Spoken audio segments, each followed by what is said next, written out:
Dieu lui dit ce que Caïn veut le moins entendre. C'est ce que Dieu dit habituellement aux gens. Il lui dit « Regarde ce que tu fais.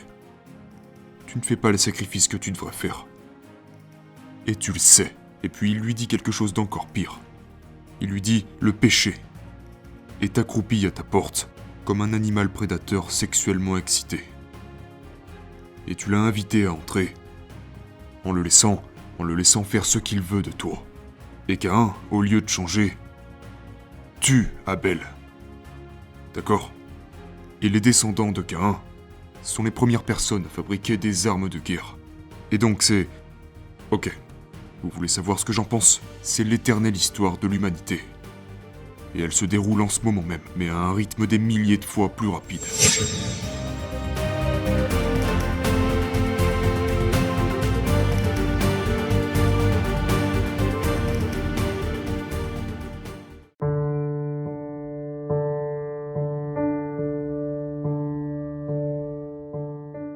Après qu'Adam et Ève aient été chassés du paradis pour avoir pris conscience d'eux-mêmes, ou au moment où ils ont pris conscience d'eux-mêmes, ils sont destinés à travailler. Et la raison en est pour autant que je sache que devenir conscient de soi, c'est aussi devenir conscient de l'avenir. C'est prendre conscience de la mort. C'est ce qui se passe dans l'histoire d'Adam et Ève. Le voile devant leurs yeux leur ont été retirés. Et puis, la conséquence de cela est que vous devez maintenant travailler pour prévenir les catastrophes du futur. C'est le travail. Le travail est un sacrifice. C'est le sacrifice du présent pour le futur. Ça s'appelle la gratification différée. Ça s'appelle la maturité. C'est se sacrifier pour quelque chose et aussi pour l'esprit de quelque chose. Ok, donc maintenant, Adam et Ève ont 2 enfants. Caïn et Abel, ce sont donc les 2 premières personnes de l'histoire. Parce que le jardin d'Éden ne compte pas. Et ce sont les 2 premières personnes qui sont nées plutôt que créées. Donc ce sont les 2 premières personnes. Et c'est une sacrée histoire parce que c'est une histoire de meurtre fratricide qui dégénère en génocide, en déluge et en tyrannie. Donc, c'est amusant quand on constate que c'est comme ça que l'histoire a débuté, disons.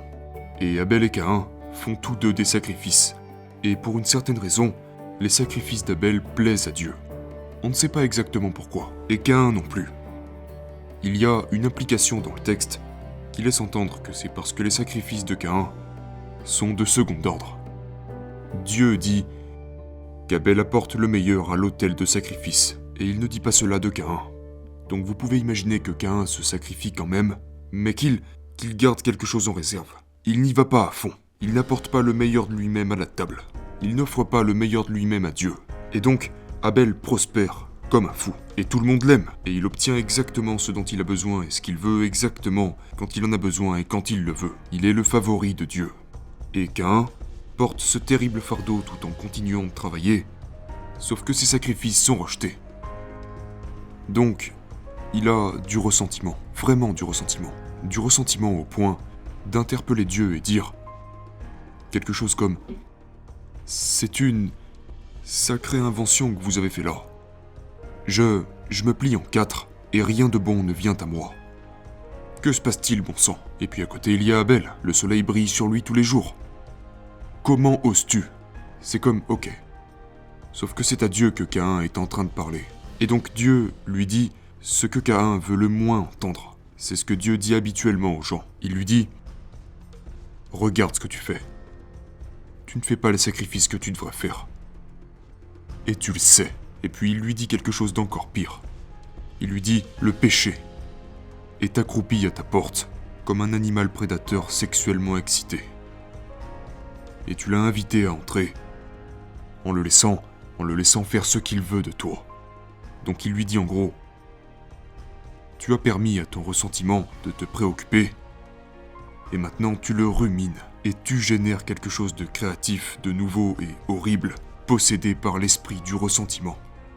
Et c'est pourquoi tu es dans cet état misérable dans lequel tu te trouves. » Alors Caïn s'en va, son visage se décompose, comme on peut s'y attendre, mais il s'en va, et il est tellement furieux parce que Dieu vient de lui dire « Écoute, tes problèmes sont de ta propre fabrication. Et non seulement tu les as invités à entrer, mais tu t'es aussi engagé dans cette voie de manière créative. Et non seulement tu m'en fais porter la responsabilité, mais en plus de ça, tu en deviens jaloux d'Abel, qui est ton idole et ton but réel. Et Caïn, au lieu de changer, tue Abel. D'accord ? Et les descendants de Caïn sont les premières personnes à fabriquer des armes de guerre. Et donc c'est... Ok.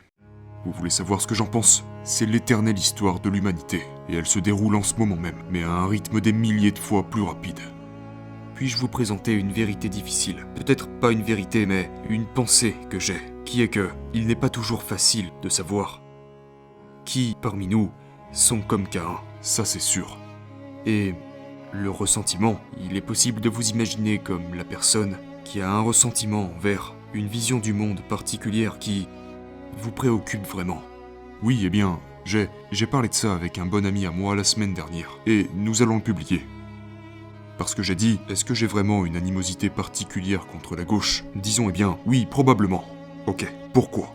Eh bien, tout d'abord, je suis un professeur d'université. Et ce n'est pas comme si les universités étaient menacées par la droite. Elles sont à 100% menacées par la gauche. Et elles ne sont pas juste un peu menacées, elles sont terriblement menacées. Et cette menace a rendu impossible pour moi de continuer dans ma profession comme je le faisais. Et cela m'a aussi coûté ma pratique en tant que psychologue clinicien. Et ce n'est pas encore fini parce que j'ai une dizaine de procès contre moi de la part du collège des psychologues.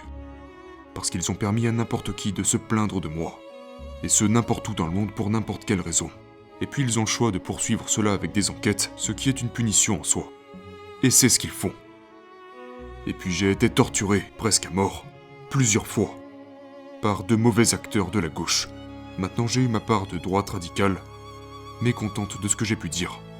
Mais personnellement, c'est toujours venu de la gauche. Et pas seulement moi, ma famille aussi. J'ai mis ma famille en danger de façon importante. J'ai mis ma famille en danger de pas mal de manières. Et constamment.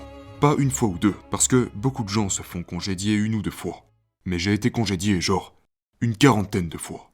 Et je connais maintenant environ 200 personnes qui ont été congédiées. Et je peux vous dire sans aucun doute que c'est l'une des pires expériences de leur vie. Et ce, même si ça ne leur arrive qu'une seule fois. Et donc, ai-je un peu d'animosité envers cela? Oui. Est-ce que ça va trop loin? Je ne sais pas. J'essaie de le découvrir.